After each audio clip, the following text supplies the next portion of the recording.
Welcome back to Egypt and Eternity with me, Kelee Siat. I've had a lot of queries and questions concerning how you can go about to research your interest and passion in ancient Egypt. I always believe that it is important to identify the themes or the area that kind of pulls you the most, that fascinates you or interests you, or that you have a high kind of direction to investigate. Once you've done that, you identify any kind of reference books that might be either in your local library or articles that you find online. And once you read through those, sometimes they can be a bit vague, sometimes it can have conflicting information. So the next step would be academic journals, academic kind of works. And once again, sometimes you can find these in a standard kind of local library. And sometimes your local library can send off for particular books, so never feel like you're a little lost, where you are cut off from accessing these books. In fact, when I was studying ancient Egyptian grammar, Middle Egyptian, I didn't have the book to learn Alan Gardner's book, so I actually accessed it via my local public library. So they were able to send off for it, and I believe it was, it almost seemed like it was a first edition. It was massive. It was like double the size of, in height and width of what the books are that they issue, that you can order through Waterstones or so. That's another outlet. Bookstores. Sometimes bookstores can go and issue a reprint of a volume or find another book. They're really helpful, so don't hesitate to go into a bookshop and query any kind of academic books they might be aware of or could research on your behalf.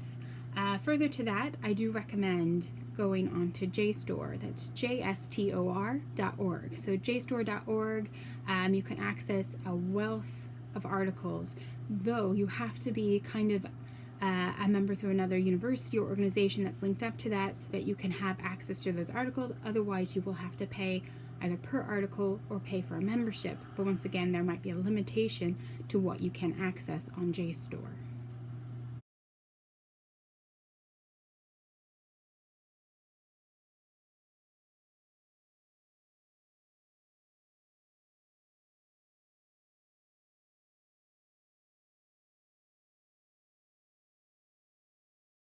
Don't forget that you can access museums worldwide from the computer.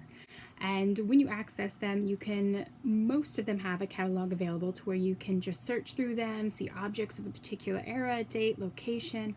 But of course, the provenance of a lot of ancient Egyptian objects are very difficult to track down, as they were traded and have changed hands, or in private collections, have come out of private collections. But once again, it's a massive tool to help you to understand the material culture that exists out there.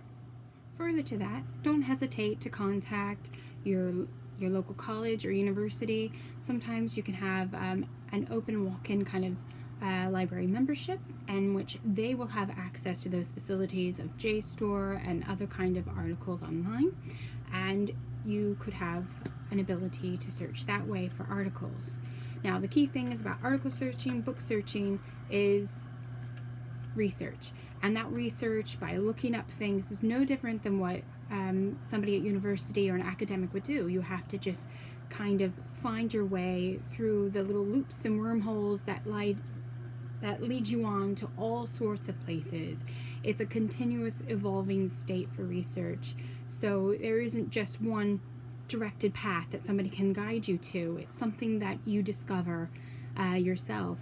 University is quite an experience because you have your supervisor that's there to help you, but you're evolving your own area of expertise. And when you do that, you're going on your own individual journey. So you seek guidance from who might seem like an expert, something similar that you're looking at, or somebody might have a knowledge of another bit that you're looking at, and that all adds to what you're doing. But in reality, it's a journey that you're independently making on your own. But I hope I can help and support anyone in their investigation as much as possible. So I hope this is a bit helpful. If there is any questions, please do just jot them down and I'll try my best. But I wish you all the best in your work and your research and your endeavors, and until next time.